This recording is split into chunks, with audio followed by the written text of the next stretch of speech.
자, 여러분, 지난 시간에 컴플렉스 넘버 클래스를 만드는 과정에서 어떤 함수를 만들어 줄 때 일반 멤버 펑션으로 만들어야 되는 것이 좋으냐, 아니면 스태틱 멤버 펑션으로 만드는 것이 좋으냐, 그런 얘기를 했습니다. 일반 멤버 펑션을 만드는 게 훨씬 좋은 프로그래밍 습관이다. 그 점 기억하고요. 이번 시간에 이제 연이어서 컴플렉스 넘버 지난 시간 만든 거 이후에 내용을 가지고 계속 코딩을 해볼 건데요. 그 중에 이제 toString이라고 한 함수의 어떤 사용 목적, 그 다음에 이제 활용법, 이런 점에 대해서 한번 이야기를 해보도록 하겠습니다. 이거 아주 유명한 함수입니다. toString 함수. 우리가 대충 이제 실제 프로젝트에서 어떤 클래스를 만들면은 모든 클래스마다 반드시 만들어야 되는 그런 멤버 펑션이다라고 우리가 이야기를 할 수가 있습니다. 그런데 이제 이 toString 함수를 설명하려면 이제 다짜고짜 설명할 수가 없어요. 다짜고짜 설명을 할 수가 없고, 상속이라고 하는 거에 대한 설명을 내가 또 해줘야지 되고, 그 다음에 이제 오브젝트 클래스라고 하는 걸 또 설명을 하고, 그렇게 한 다음에 내가 이제 toString을 이제 여러분들한테 설명을 할 수가 있습니다. 일단 상속에 대한 이야기를 먼저 하겠습니다. 상속, inheritance다라고 얘기를 합니다. 객체지향 프로그래밍을 할 때 네 가지 중요한 속성이 있는데, 그 중에 이제 두 번째로 중요한 속성이에요. 첫 번째 속성은 이제 데이터 앱스트랙션입니다. 자료 추상화. 그 얘기는 예전에 한 적이 있죠. 이 상속 굉장히 중요합니다.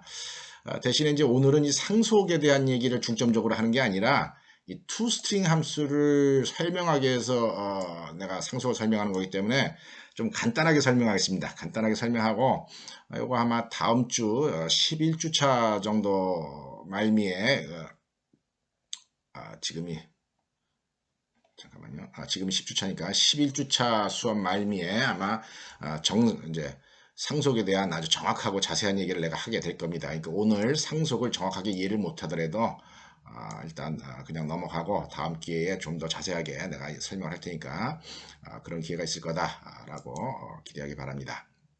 자, 상속이라고 하는 게 뭐냐면은 우리가 어떤 클래스를 이미 만들었어요. 기존에 어떤 클래스를 구현을 해놨습니다. 그러면은 기존에 구현한 클래스에 뭐가 있겠습니까? 클래스니까 데이터 멤버랑 멤버 펑션이 있겠죠, 그죠? 멤버 함수가 있을 겁니다, 그죠? 데이터 멤버 펑션이 있을 겁니다. 기존에 구현한 멤버 펑션이랑 데이터 멤버를 물려받을 수 있는 제도다 하는 겁니다. 이거 무슨 우리가 상속이라고 하는 거 일상생활에서도 쓰죠, 그죠? 부모님으로부터 이제 재산을 물려받는 거에 상속이다 그러는데 그런 식으로 이 데이터 멤버나 멤버 펑션을 일종의 재산, 우리가 보통 전문 용어로는 리소스다라고 합니다. 자원이다라고 합니다. 이런 자원들을 물려받아서 새로운 클래스를 구현할 수 있는 그런 제도를 갖다가 상속이다라고 얘기를 합니다. 이 상속을 이용을 하게 되면은 과거에 C 프로그램 짤 때 이렇게 막 복사를 많이 해야 되는 그런 행위가 무지막지하게 줄어듭니다. 과거에는 어쩔 수 없이 복사를 해야 될 부분들이 많이 있었는데 복사하는 행위가 많이 줄어들고 어떤 프로그램을 작성할 때 재사용할 수 있는 그런 기능이 많이 강화가 되는 그런 장점이 있습니다. 그래서 아주 객체지향에서 뗄래야 뗄 수 없는 그런 중요한 기능이다 하는 거죠.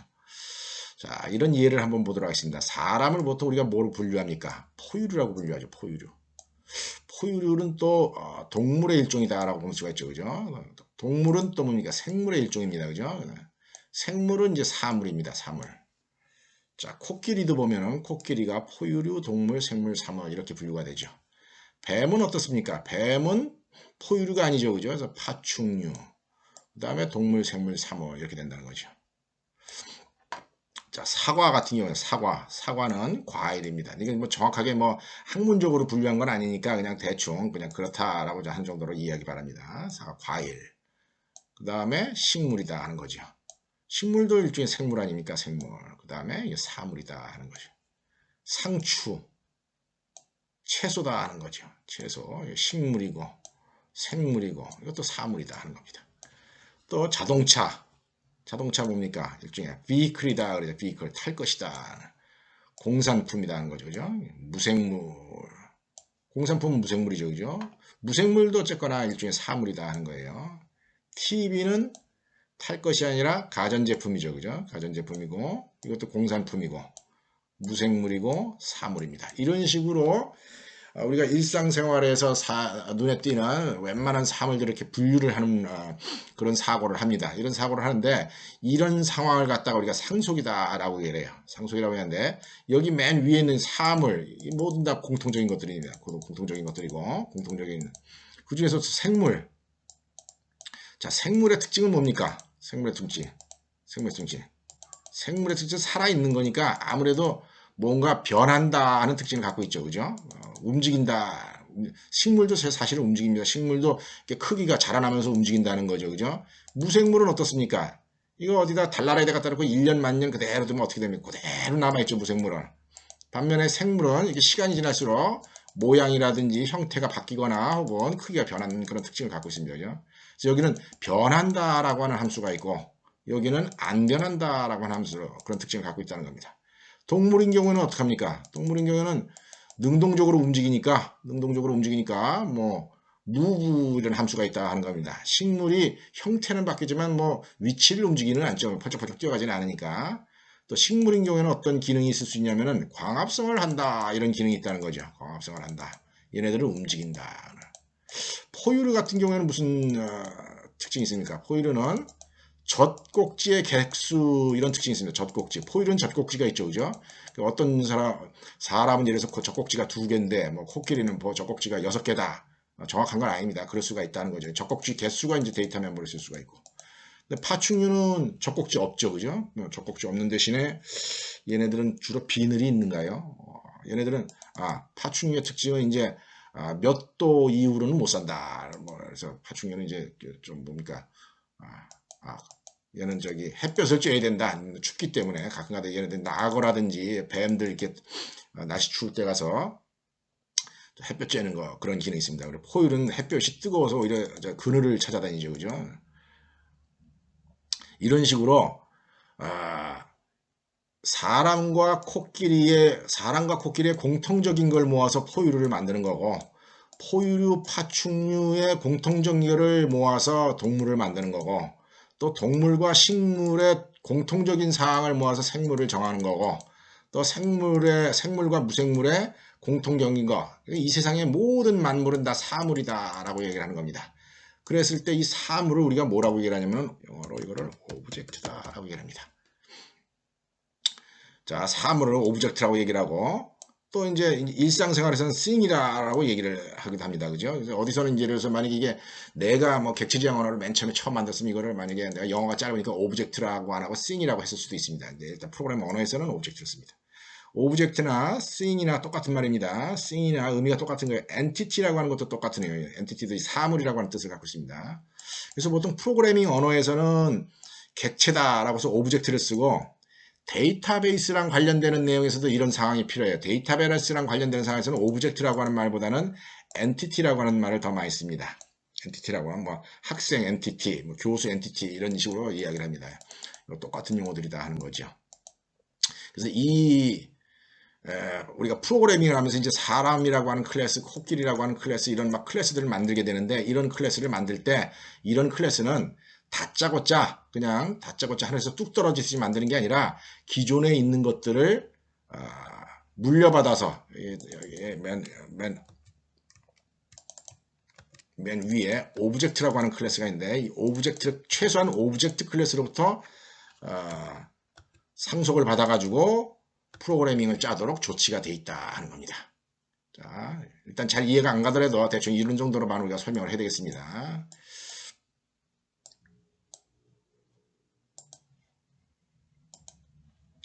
자, 그래서 요지가 뭐냐? 내가 이 컴플렉스 넘버 앞에서도 뭐 스택이라든지 여러 가지 클래스 만들었었죠, 그죠? 스택 이런 거 만들었었는데 사실은 이게 정확하게 프로그래밍 하다 보면 정확하게 프로그램하면 이렇게 만드는 게 아니라 여기다가 콜론을 치고 여기다가 오브젝트다라고 이렇게 써줘야 된다는 겁니다. 이게 원래 뭐랄까 좀 더 확실하게 정상적인 문법이에요. 이렇게 하고 컴파일 한번 해보겠습니다.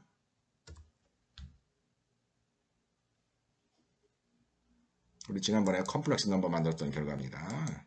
자, 원래는 이렇게 적어야 되는데 모든 사물은 최소한 오브젝트, 우리가 짜는 모든 어떤 클래스는 객체는 기본적으로 오브젝트 해야 되기 때문에 이거 써줘야 되는데 이거 써주는 건 귀찮기 때문에 빼준 겁니다. 이거 빼준 거고, 만약에 이 컴플렉스 넘버가 다른 클래스, 내가 이미 만들어 놓은 뭐 XX, 뭐 예를 들어서 넘버라고 하는 클래스로부터 상속받았다. 예를 들어서입니다. 예를 들어서 넘버라고 하는 클래스를 이미 우리가 어디가 만든 적이 있는데, 그 넘버라고 하는 클래스는 이제 덧셈 뺄셈 그런 기능이 있다는 거죠. 그런 걸 만들었다고 했을 때는 신텍스를 이렇게 적어야 된다는 겁니다. 어떤 클래스를 물려받아서 얘를 만들었다 하는 거죠. 우리 넘버 만든 적 없으니까 당연히 이거 신텍스에 나오겠죠. 그죠? 디폴트로는 여기다가 오브젝트로부터 물려받았다라고 써주는 게 기본적으로 정상적인 코딩이다 하는 겁니다. 안 써줘도 되는 겁니다. 안 써줘도 되는 거고, 여태까지 우리가 안 써줬었죠. 그죠? 안 써줬지만은 이게 있는 거랑 똑같이 취급이 된다 하는 거예요. 컴파일러에서 생략됐다라고 취급을 한다는 겁니다. 그래서 이렇게 써주는 게 이제 정상적인 내용이다 하는 거죠. 자, 오브젝트 클래스. 프로그래밍에서 나타나는 모든 사물들은 이런 멤버 펑션들이 반드시 있어야 된다라고 해가지고 미리 이게 마이크로소프트에서 이 오브젝트 클래스를 이미 라이브러리에다 만들어 놨다 하는 겁니다. 자, 어떻게 생겼는지 우리 한번 가서 보도록 하겠습니다. 여기서 이제 F1 키를 딱 눌러보면은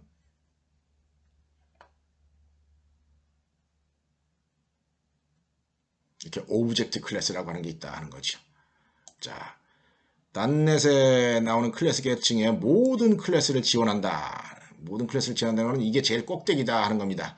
모든 클래스는 최소한 나로부터 출발을 해서 만들어줘야 된다 하는 거죠. 자, 오브젝트 클래스라고 하는 게 존재합니다. 자, 오브젝트 클래스의 사용법 이렇게 쭉 포인트 여기 포인트 클래스 포인트라고 적혀 있는데 상위 클래스 있습니까 없습니까? 없습니다. 그렇지만 여기 커멘트를 뭐라고 적냐면 The point class is derived from system.object 이렇게 돼 있어요. 오브젝트 클래스로부터 derived 파생됐다라고 하는데 이건 나중에 이제 상속을 정확하게 설명할 때 내가 이야기할 겁니다. 여기에 슈퍼 클래스에 요거에 parent 클래스에 포인트 콜론 치고 포인트가 적혀 있는 거랑 동일하다 하는 겁니다. 그래서 이제 그 사용례가 이렇게 쭉 나와요. 이 사용례를 나오는데 우리가 이 사용례를 보는 과정에서 중요한 거는 이 오브젝트 클래스에 어떤 멤버 펑션들이 있는가. 오브젝트 클래스에서 우리가 액세스를 할 수 있는 데이터 멤버는 없습니다. 액세스를 할 수 있는 데이터 멤버는 없고 아주 유명한 함수들이 여기 보면 하나, 둘, 셋, 넷, 다섯, 여섯, 일곱, 8개의 함수가 있다는 거죠. 이 8개의 함수가 미리 만들어져 있다 하는 겁니다. 미리 만들어져 있는데 이 미리 만들어져 있는 내용은 기본적인 내용이에요. 기본적인 내용이 오브젝트 클래스 얘네들이 만들어져 있고 우리가 여기에다가 뭐 어떤 작업을 할 수 있느냐 여기다가 이제 상속에서 쓰는 용어인데요. 오버라이드라고 하는 작업을 합니다. 재정의를 하는 거예요. 재정의. 기존에 있는 함수의 기능을 바꿔가지고 내가 추가로 의미를 다시 부여를 하는 겁니다. 오버라이드라고 하는데 이것도 자세한 내용은 우리가 이제 상속에 대해서 얘기할 때 자세하게 얘기를 할 거예요. 오버라이드를 할 수 있는 여기 이런 함수들 이만큼 있더라 하는 거예요. equals부터 해가지고 하나, 둘, 셋, 넷, 다섯, 여섯, 일곱, 여덟 개. 그 중에 보면은 이렇게 toString이라고 하는 함수가 있다 하는 거죠. toString 함수. 자, toString 함수에 설명되는 내용을 보면 현재 객체를 나타내는 문자를 반환합니다. 이렇게 했는데 이거 조금 의미가 좀 애매합니다. 자, 뭐냐면은 현재 어떤 객체가 있으면 그 객체가 데이터 멤버들을 가지면서 어떤 특징을 갖고 있어요. 어떤 값들을 갖고 있는데 현재 객체의 그 특징들, 현재 객체가 갖고 있는 데이터 멤버들 값을 우리가 알고 싶을 때 이제 사용할 수 있는 그런 함수다 하는 겁니다. toString 함수. 그래서 오늘은 이번 시간에는 이 toString 함수의 이제 사용법에 대해서 이야기를 할 겁니다. 요 나머지 함수들에 대한 내용은 요 다음 시간에 오브젝트 클래스에 대한 이제 설명을 좀 자세하게 하는 차원에서 이거 왜냐면 이거는 모든 클래스들의 원조이기 때문에 여기 있는 함수들 활용법을 갖다가 여러분들이 알고 있어야지 돼요. 그래서 이거는 나머지는 다음 시간에 이야기를 하고 이번 시간은 toString에 대한 이야기만 이제 해보도록 하겠습니다. 자, 이런 거를 이제 한번 보도록 하겠습니다. 콘솔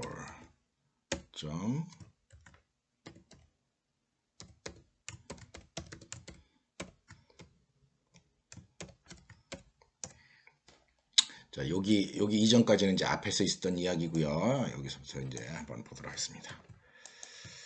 자, 내가 여기다가 이렇게 A다라고 한번 쳐보자 하는 거죠. 이렇게 A. 보통 이 right line 하고 여기 있어야 되는 아규먼트들은 뭡니까? 이 스트링이 와야지 되는 거죠. 스트링. 여기 스트링들이 와야 됩니다. 이거 뭐 스트링에다가 뭐 더해가지고 결국은 여기서 여기까지 스트링을 만드는 거죠. 그런데 내가 여기다 그냥 A라고 쳤다는 거죠. 이거 A 스트링 맞습니까? A의 타입이 뭡니까? 컴플렉스 넘버죠, 그죠? A의 타입이 컴플렉스 넘버인데 내가 이렇게 쳤을 때 이렇게 치는 게 가능하냐 하는 겁니다. 가능합니다. 문법 신텍스 에러가 안 나와요. 신텍스 에러가 아니고 이거 한번 실행시키면 이제 어떤 결과는 나옵니다. 다 실행시켜 보겠습니다. 실행시켜 봤더니 뭐라고 하니까 컴플렉스 넘버 테스트 점 컴플렉스 넘버 이렇게 나오더라는 거죠. 이게 무슨 말인가요? 나도 모르겠어요. 어쨌거나 그렇게 나온다는 거죠. 그죠? 지금 그렇게 나왔지 않습니까? 자, 뭐냐면은 이 A가 객체인데 이 객체가 스트링으로 사용돼야 될 위치에 있게 되면은 이 A에 있는 toString 함수가 자동으로 호출된다 하는 거죠. 그래서 얘랑 이렇게 쓰는 거랑 뭐가 동일하냐면은 이렇게 쓰는 거랑 .toString이라고 하는 함수랑 동일한 효과를 갖는다 하는 겁니다. 똑같은 결과가 나옵니다. 실행시켜 보겠습니다. 자, 어떻습니까? 똑같은 결과가 나오죠, 그죠? 그랬을 때, 자, 이랬을 때 여러분, 이 toString이라는 함수가 어떤 클래스에 있는 거죠, 지금? A라고 하는 객체에 있는 거죠, 그죠? A가 뭐죠? 컴플렉스 넘버죠. 컴플렉스 넘버에 내가 toString이라는 함수를 만들어준 적이 있냐, 이런 얘기입니다. 만들어준 적 있습니까, 없습니까? 컴플렉스 넘버에. 전혀 만들어준 적이 없죠, 그죠? 만들어준 적이 없는데도 불구하고 호출이 돼서 실행이 됐다 하는 거죠. 그 얘기가 무슨 얘기냐?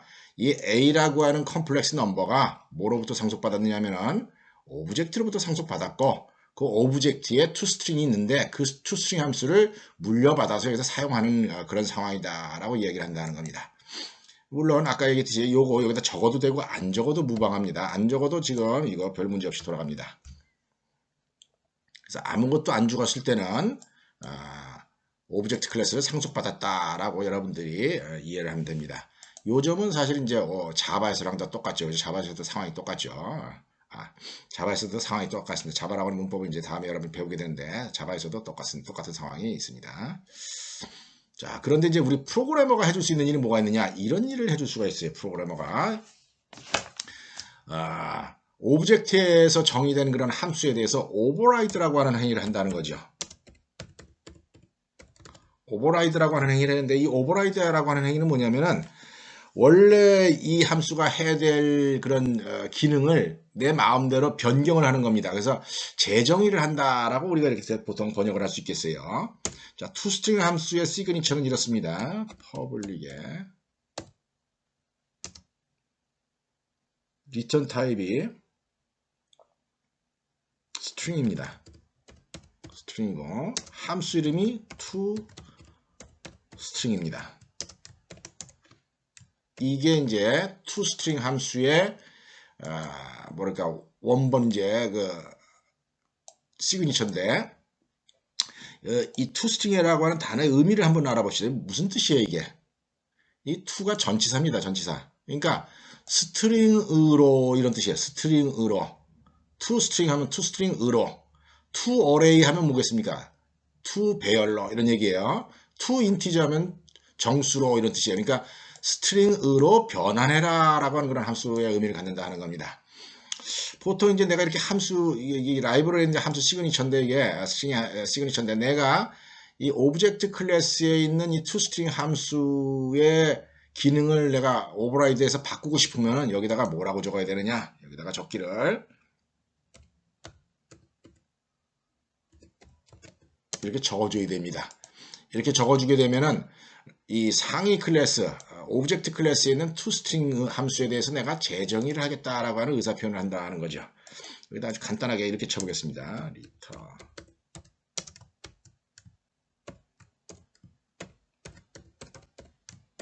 그렇게 친다는 hello라고 쳐보겠습니다. 그러고 나서 실행을 시키겠습니다. 실행시키면 여기 뭐라고 찍혀납니까? 아까는 컴플렉스 넘버 테스트 점 컴플렉스 그래서 사실은 그 객체의 클래스 이름이 나왔는데 지금 뭐라고 찍혀놨죠? 헬로 찍혀놨다 하는 겁니다. 왜 헬로 찍혀놨죠?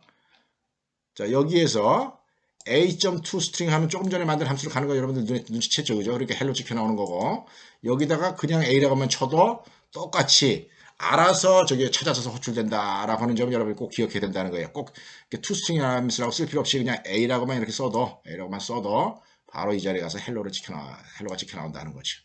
그런데 문제가 뭐냐? 이 헬로 찍기 위해서 이걸 만들 건 아니다 하는 겁니다. 헬로를 찍기 위해서 이걸 만든 건 아니고, 뭐 하기 위해서 이걸 만든 것 같습니까? 예를 들어서 여기다가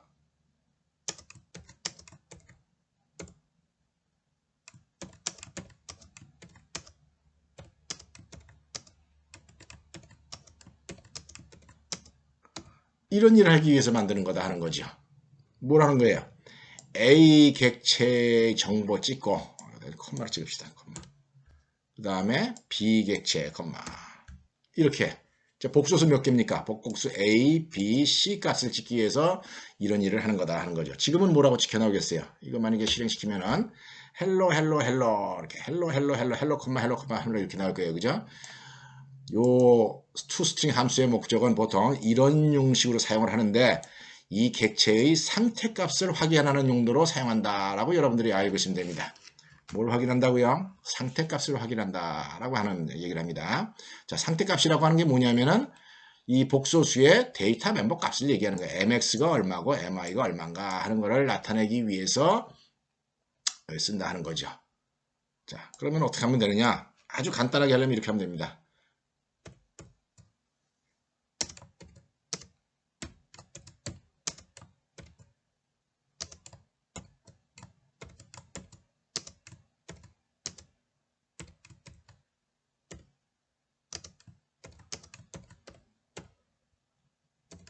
이렇게 했다는 거죠.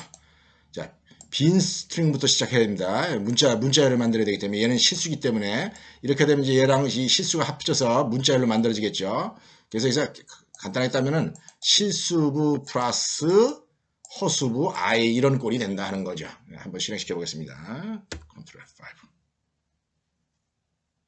자, 이러니까 요거 뭡니까? 요거 A 값, 요거 B 값, 요거 C 값이다 하는 거죠. 그죠? C 값이 맨 마지막에 난 값이랑 똑같죠. 그죠?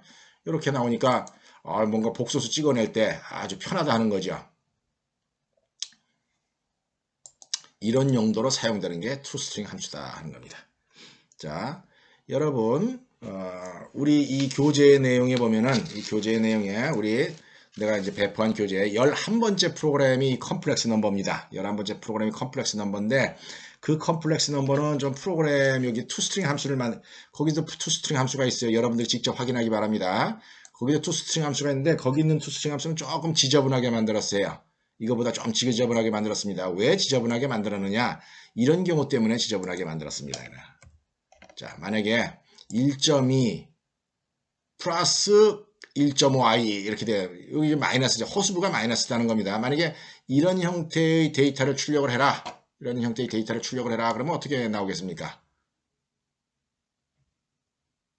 이런 형태의 데이터를 출력해라 하면은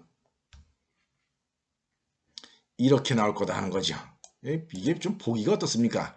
플러스 있자마자 바로 마이너스 1.5 이렇게 있으니까 이게 보통 우리가 일반적으로 쓰는 상식적인 그런 어떤 뭐라고 할까요? 상식적인 선에서 사용하는 어떤 숫자 쓰는 방법에서는 좀 말이 안 되는 거죠. 플러스랑 마이너스 연달아 나오니까. 그렇죠? 그래서 이렇게 나오는 경우를 이렇게 나오는 경우를 피하게 하기 위해서, 이렇게 나오게 하는 걸 피하게 하기 위해서 이 부분을 갖다 조금 복잡하게 찍었다 하는 거죠. 예를 들어서 11번째 프로그램에 있는 그런 내용에서는 출력돼서 나올 때 어떻게 나오냐면 마이너스, 예를 들어서 이게 마이너스, 이것도 마이너스 값이다 라고 치면 마이너스 1.2 플러스 마이너스 1.5 I 이런 식으로 찍어 나오게 조치를 해야 된다는 괄호, 마이너스 값일 때는 괄호를 갖다가 이렇게 적어줘가지고 좀 덜 헷갈리게, 이 괄호가 없는 거랑 차원이가 많이 난다는 거죠. 그죠? 그래서 이런 식으로 적어주게 하기 위해서 이 부분의 코드를 갖다가 조금 요거보다는 좀 복잡하게, 좀 지저분하게 짰으니까 그거는 여러분들이 강의 자료에 있는 내용을 이제 보고 확인해 주기 바랍니다. 내가 그것까지 여기다 적기에는 조금 좀 시간도 그렇고 그렇습니다.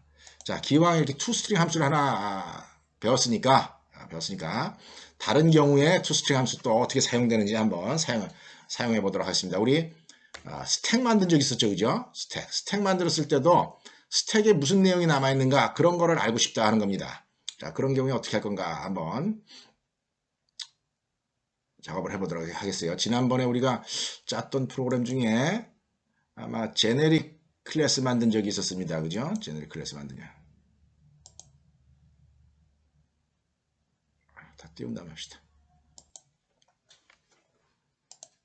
자, 이 프로그램은 내가 홈페이지를 통해서 배포한 강의 자료 10번째 겁니다. 제네릭 클래스에 대한 얘기입니다. 제네릭 클래스 우리 다 이미 배운 적이 있었죠. 그죠?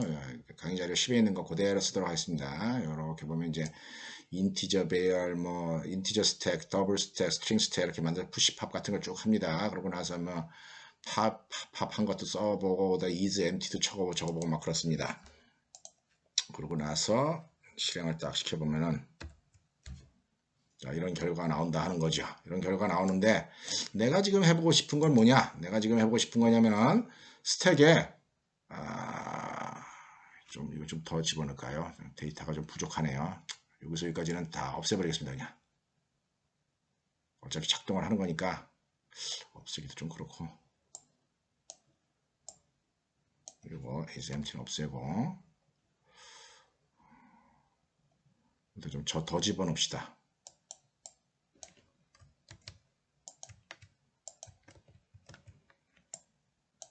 3, 4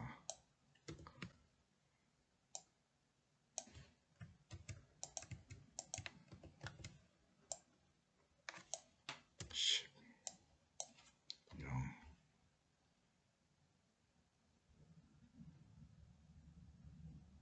11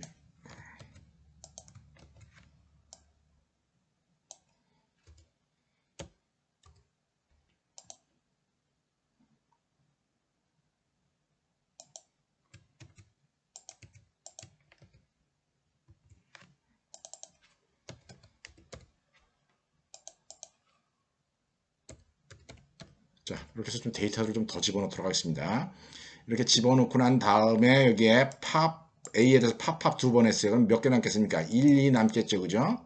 그 다음에 B에다가 또 집어넣은 다음에 또 팝 해보고 C에다가는 이제 팝 피크 해봤어요. 그 다음에 D 같은 경우는 피크 팝 이렇게 해봤습니다. 요지가 뭐냐면 내가 알고 싶은 내용이 뭐냐면은 이런 연산을 하고 난 다음에 A, B, C, D에 뭐가 남았는가 하는 걸 출력해보고 싶다 하는 겁니다. A에 뭐가 남았는가, A 스택에 뭐가 남았는가, 혹은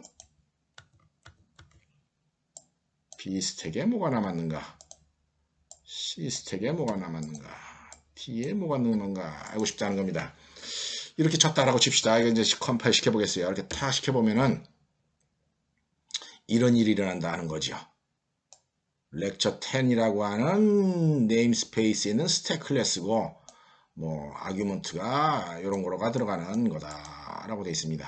아규먼트 저기 그 제네릭 클래스에 그 타입이 이렇게 들어가는 거다라고만 나옵니다. 근데 내가 여기서 하고 싶은 일은 뭐냐면 스택에 뭐가 남았는가를 알고 싶다는 거예요. 라이브러리에 있는 오브젝트의 투스트링 함수는 조금 전 출력한 클래스 이름 출력하는 거로 그냥 끝낸다는 겁니다. 근데 내가 여기다 이제 오버라이드를 해주면 된다는 거죠. public override string toString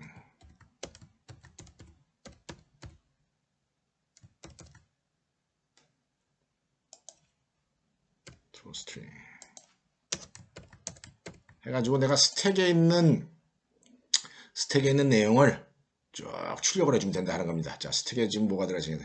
이 배열에다가 지금 S라고 하는 배열에다가 집어넣어 놨습니다. 그죠? S라고 하는 배열에다가 집어넣어 놨으니까 이렇게 그냥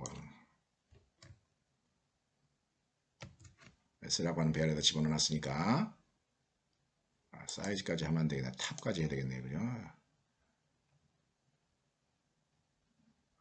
자, 어떻게 하느냐? 스트링 S는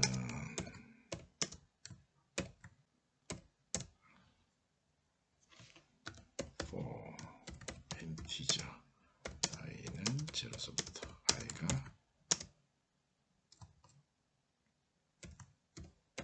탑보다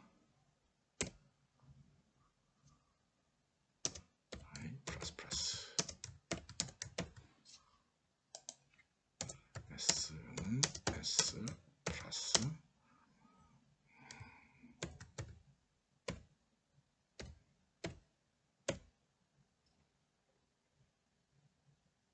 이렇게 하고 s는 s 플러스 탑 i 하고 한칸 띄웁시다. 띄우고 그 다음에 s는 s 플러스 닫는 거로 이렇게 하고 그 다음에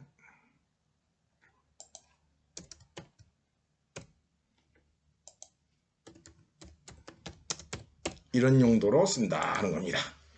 자, 이제 여기서 짠 프로그램이 뭘 한 것 같습니까? 여기서 짠 프로그램이 스택에 남아있는 내용을 맨 밑바닥부터 탑 있는 곳까지 출력하는 거다 하는 거죠. 탑 있는 곳까지. 제로서부터 탑이랑 같을 때까지 되겠네요. 그죠? 자, 한번 해보겠습니다. 다 실행시키면은 아까는 클래스 이름만 나왔지만 지금 어떻습니까? 1, 2 이렇게 나오더라는 거예요. 그죠? 1, 2 나오고 여기는 30, 40 나오고 1, 3, 2, 4 나오고 킴, 리, 팍 이렇게 나오더라는 겁니다. 이게 왜 킴, 리, 팍 나온 거죠?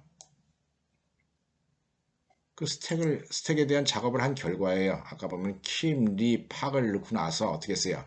킴, 리, 팍, 콘을 넣고 나서 D 스택에 대해서는 피크 한번 했습니다. 피크 할 때는 팝이 안 되죠. 그죠? 근데 여기서 팝 한번 했습니다. 팝 한번 하니까 콘이 팝이 돼서 나올 겁니다. 그러니까 밑바닥에서부터는 킴리 팍이 남아있다는 거죠. 킴리 팍 남아있죠. 그죠? 자, 실수 있는 경우 봅시다. 실수 있는 경우 C 같은 경우에 보면 C 스택에는 원래 데이터가 이렇게 3개가 들어갔는데 그 중에 C에 하나 팝하고 하나 픽했으니까 픽할 때는 팝이 안 되니까 2개만 남아서 아까 그런 결과가 나오게 된다는 겁니다. 자, 여러분, 내가 지금 급하게 짜느라고 이렇게 짜였어요. 급하게 짜느라고 좀 이렇게 짰는데 일부러 이렇게 짠 겁니다. 왜 일부러 이렇게 짰을까요? 조금 쉽게 코딩하기 위해서 이렇게 짠 겁니다. 빈칸 2개나 보겠습니다. 쉽게 코딩하기 위해서 이렇게 짠 겁니다. 원래 여러분 같으면 어떻게 해야 되겠어요? 여기다 콤마, 요 자리에 콤마, 여기 이 콤마가 있는 게 더 보기 좋겠죠, 그죠? 그 다음에 여기 요 앞에 가로는 여기 한 칸 없는 게 더 낫겠죠, 그죠? 빈칸 하나 없는 게 더 낫습니다. 근데 내가 지금 콤마 치고, 그 다음에 콤마 치고, 이렇게 하려면은, 뭐라 그럴까? 코딩하기가 조금 시간이 걸리기 때문에 시간을 좀 절약하기 위해서 이렇게 한 겁니다. 여러분들은 좀 더 깔끔하게 코딩을 하려면은 이 부분에 이거 SI가 데이터 맨 마지막인가 아닌가를 구별을 해가지고 이제 I가 맨 마지막에 해당하는가에 따라서 컴마 찍을 때랑